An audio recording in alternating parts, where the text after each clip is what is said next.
Trump అతిచేష్టలు అమెరికాకి యూరప్ని దూరం చేస్తాయా? వాస్తవంగా బైడెన్ చెప్పినట్టు నడుచుకుంది యూరప్ సమాజం. ఉక్రెయిన్తో యుద్ధం అంటే ఓకేంది, ఉక్రెయిన్ ద్వారా యుద్ధం అంటే ఓకేంది, ఉక్రెయిన్కి కావాల్సిన ఆయుధాలు సాయం చేసింది, అనేక సాయం చేసింది. తద్వారా యూరప్ నాటోల్ని బైడెన్ జాగ్రత్తగా కలుపుకెళ్ళాడు. కానీ ట్రంప్ వచ్చేటప్పటికి యూరప్కి క్లాసులు పీకుతున్నాడు, కానీ వాళ్ళకి సహకరించట్లేదు.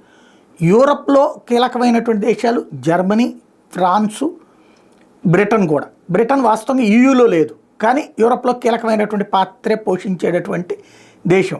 ఈ మూడు కూడా ఒకప్పుడు బైడెన్తో చెప్పినట్టే నడుచుకున్నాయి. ఇప్పుడు వీళ్ళ మీద ఆధిపత్యం ట్రంప్ చేద్దాం అనుకుంటే కుదరట్లేదు.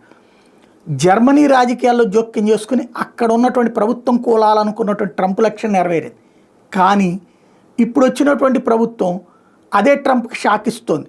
ఇప్పుడు ఎవరైతే మెర్జ్ కాబోయేటటువంటి జర్మనీ అధ్యక్షుడు ఎవరైతే ఉన్నారో తనేమంటున్నాడంటే, we can achieve independence from the United States, my priority will be to strengthen Europe. ఇది మేము అమెరికా నుంచి స్వతంత్రం కోరుకుంటున్నాం, అదే సందర్భంలో యూరప్ని బలోపేతం చేస్తామంటూ చేసిన ప్రకటన అమెరికాకి అతిపెద్ద షాకు, అతిపెద్ద తిరుగుబాటు అనాలా.